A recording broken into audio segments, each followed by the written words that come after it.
Well, good morning, or should I say good afternoon from the Disney Dream, because we left Southampton last night and we are cruising through the Bay of Biscay and we crossed a time zone. So time has changed from what would have been 11:30 yesterday. Now it is 12:30. Yep, so it is afternoon and we did sleep a little bit late. So we're getting kind of a late start to the day, and that's fine because it is a day at sea. We have Mixology at 2 p.m. We're going to have to find a laundry because I'm out of shirts from all of our travels in London. Captain said the weather in the bay is a little bit iffy today. Swells up to 6 feet, temperatures 60 degrees. It's not going to get better, but it's not going to get worse either. So we'll be doing a little pitch and rolling, as you may be able to tell. For lunch today, we headed to Cabanas, and at the Asian specialty station, there were some noodle dishes.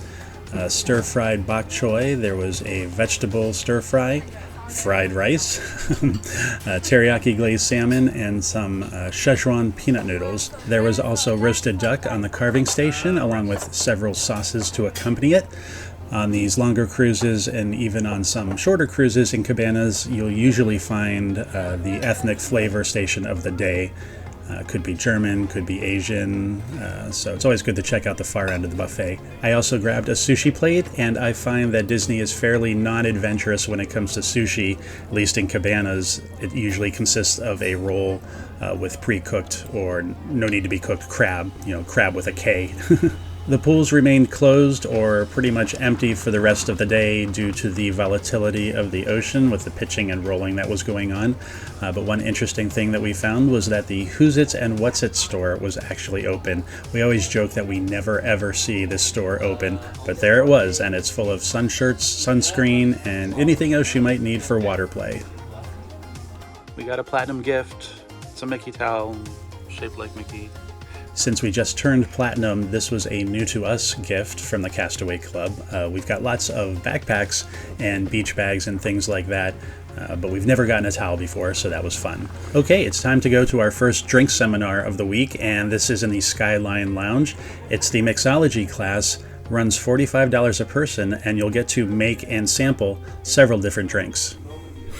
For the Mixology, just remember, spirits, rum, gin, vodka, tequila, rye whiskey, bourbon, cognac, those are the spirits. Spirits doesn't give you the kick, bang, okay? The liqueur, Cointreau, Germanier, Baileys, coconut rum, those are liqueur, that's what they call the modifier. So you make a balance to make the drink. When COVID hit, they changed Mixology to be less of an interactive class. The instructor would stand up front, he would tell you about the ingredients and the drinks, and then they would hand out the different samples. I'm really glad to see that it's gone back to the way it was initially, where guests get to go up to the bar and make the different drinks themselves. The first drink that they gave us when we entered was a pink Cadillac, and that had coconut rum and watermelon liqueur in it, and I'm a fan of anything with coconut rum, so I really enjoyed that one. The first drink that the guests got to make was a Brazilian raspberry caipirinha, which was okay. We felt it was a little strong and kind of hard to get down. The second drink that we made was the High Tide, and that had coconut rum, amaretto, and pineapple juice in it, and it's definitely the kind of drink you want when you're sitting in a chair on the beach on a tropical island. I stepped up to help make the next drink, and it was a Cosmopolitan. That's vodka, Cointreau, and cranberry juice with some lime juice as well, and I really got into it, and that's the point of Mixology, is that you're supposed to get up there and have some fun learning how to make these different drinks. Now, I'm no Tom Cruise in cocktail, but I think I did a pretty excellent job putting that Cosmopolitan together. The last drink that we had was a B52, and this is a layered shot where the different alcohols are poured into the glass slowly so that they stay on top of each other. Our instructor told us that there are different tools that you can use as kind of a cheat to make the liqueurs stay on top of each other, but he prefers to do it the old-fashioned way, manually just pouring them in very carefully. And it worked, and then we all got to try it as well. Can't use the boat as an excuse. Captain Morgan, he drinks so much, yes. He wasn't wrong, though. The ship was still rocking a little bit back and forth, so after adjusting his stance slightly, he was able to successfully pour the liqueurs in and show us how to make that B52 shot. Then the bottles got passed around to us and we got to try it out for ourselves. The first thing to go in the shot glass is Kahlua, and then on top of that is Bailey's Irish Cream. The Baileys had no problem sitting on top of the Kahlua, but the last layer was a little bit harder. The Cointreau wanted to mix with the Baileys, so you had to use a really steady hand and a very slow pour. Ready? Cheers. Mixology class was a lot of fun. It used to be a better deal when it was $25 per person, but even at $45, you get the 5 drinks, and of course it's all about the experience. After all those drinks, it's time to get some snacks, and we head up to Ramon's Cantina. We've discovered they've added a queue because it's so popular, and that makes sense because Luigi's Pizza down on the end, they don't make pizzas until you ask for them, and then it's a 7-minute wait for them to be cooked. We are still in the Bay of Biscay, and the captain was not wrong. The seas have been pitching all day, so the ship has been a-rockin'. It's been fun to watch people sway back and forth down the halls, including myself. It's not an easy walk, that's for sure.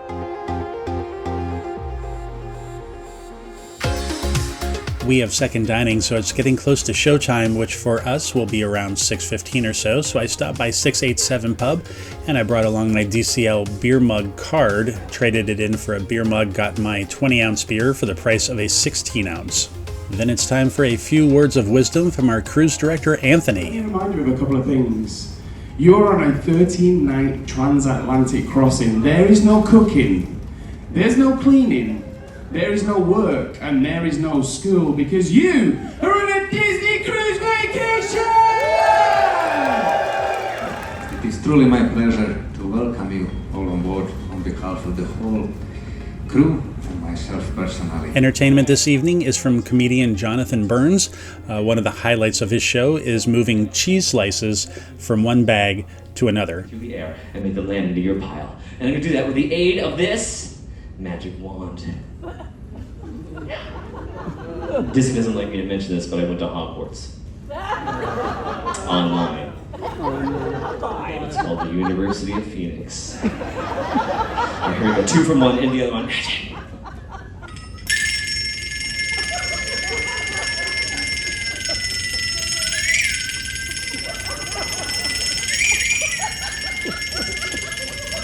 It's working.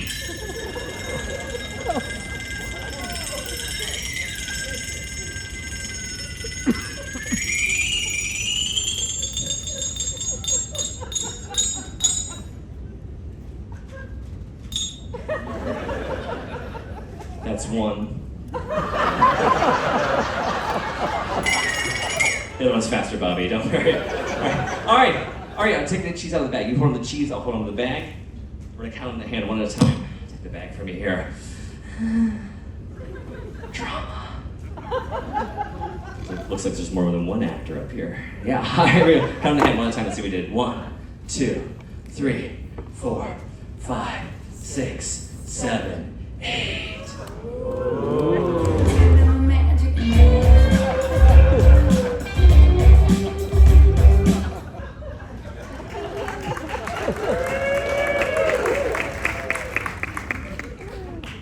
Don't touch that. All right, same thing. You take the cheese out of the bag, you hold on the cheese. I'll hold on to the bag for you. Perfect. Take that from you. Wonderful. Hi. That was Spanish. Here we go. Count on the hand one time. Let's see what we did. 1, 2, 3, 4, 5, 6, 7, 8, 9, 10, 11, 12.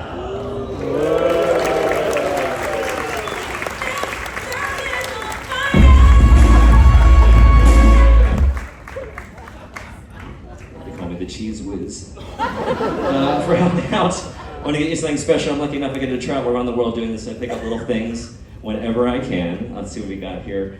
Aria, for you, we have a pen from Guest Services. And Bobby, do you have a phone? Do you have a phone? You do? When I have 2. Dinner tonight is in Animator's Palette. It is the usual first night in Animator's Palette menu. We actually felt a little bad for the server that was seating us. I don't know if it was his first night in Animator's Palette, but he couldn't find our table. 33 right here. And table 33 actually turned out to be a great location in the dining room. We had a perfect view of one of the larger screens nearby.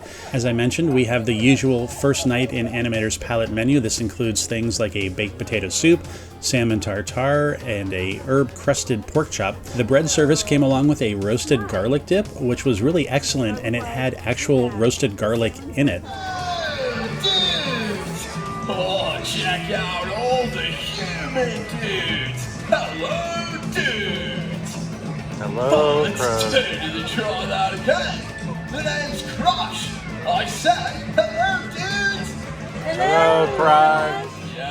If you haven't been to Animator's Palette previously on the Dream and the Fantasy, they have Crush, who comes out to talk to you at the beginning of your meal, and then as you're eating, he will also come out and talk to you, specifically speaking to people that are dining. For some reason, maybe Crush was not feeling that well after his initial appearance, but he never came back out to talk to us. It was a little weird. We started our meal with the black truffle persets, which I thought could have used a little more salt. For my salad course, I chose the entree Lighter Offerings Jumbo Shrimp Salad. I thought the greens were just sort of unceremoniously dropped on top, and I was not crazy about the large cut on the red onions. Stacy got the smoked salmon tartare for her entree. It came with capers, horseradish cream, and dill on top. For my entree this evening, I wanted to get the grilled tuna steak. Now, I've had issues in the past where they've really overdone this to the point of being almost inedible. But tonight, they got it pretty spot on. It was nice and rare on the inside, had a good sear on the outside. For dessert, we're always looking for a good bit of chocolatey deliciousness. As I've mentioned, sometimes in the main dining room, the chocolate desserts are lacking just a little bit. I'm not a fan of walnuts, but I got the crunchy walnut cake, and I have to say this was really excellent. The walnuts were not overbearing, and the chocolate was definitely there. All right, it's sort of like a lobster. Yeah, it's a baby lobster. Or, oh, it could be a stingray. Yeah. No.